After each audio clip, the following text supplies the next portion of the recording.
നിങ്ങൾ എല്ലാ തിന്മയും വഞ്ചനയും കാപട്യവും അസൂയയും അപവാദവും ഉപേക്ഷിക്കുവിൻ.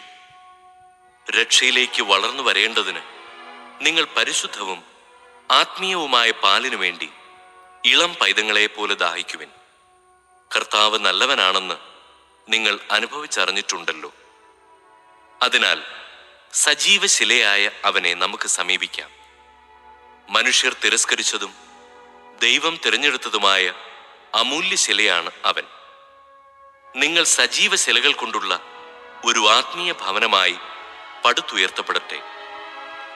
യേശുക്രിസ്തു വഴി ദൈവത്തിന് സ്വീകാര്യമായ ബലികൾ അർപ്പിക്കുന്നതിന് വിശുദ്ധമായ ഒരു പുരോഹിത ജനമാവുകയും ചെയ്യട്ടെ.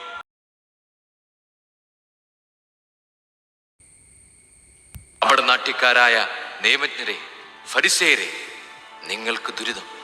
നിങ്ങൾ തുളസി, ചതുകുപ്പ, ജീരകം എന്നിവയ്ക്ക് ദശാംശം കൊടുക്കുകയും നിയമത്തിലെ ഗൗരവമേറിയ കാര്യങ്ങളായ നീതി, കാരുണ്യം, വിശ്വസ്തത എന്നിവ അവഗണിക്കുകയും ചെയ്യുന്നു. ഇവയാണ് നിങ്ങൾ ചെയ്യേണ്ടിയിരുന്നത്. മറ്റുള്ളവ അവഗണിക്കാതെ തന്നെ അന്ധരായ മാർഗദർശികളെ, കൊതുകിനെ അരിച്ചു നീക്കുകയും ഒട്ടകത്തെ വിഴുങ്ങുകയും ചെയ്യുന്നവരാണ് നിങ്ങൾ.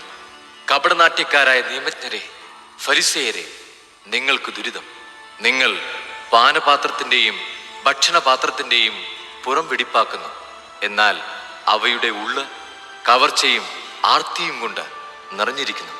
അന്ധനായ ഫരിസേയ, പാനപാത്രത്തിൻ്റെയും ഭക്ഷണപാത്രത്തിൻ്റെയും പുറം കൂടി ശുദ്ധിയാകാൻ വേണ്ടി ആദ്യമേ അകം ശുദ്ധിയാക്കുക.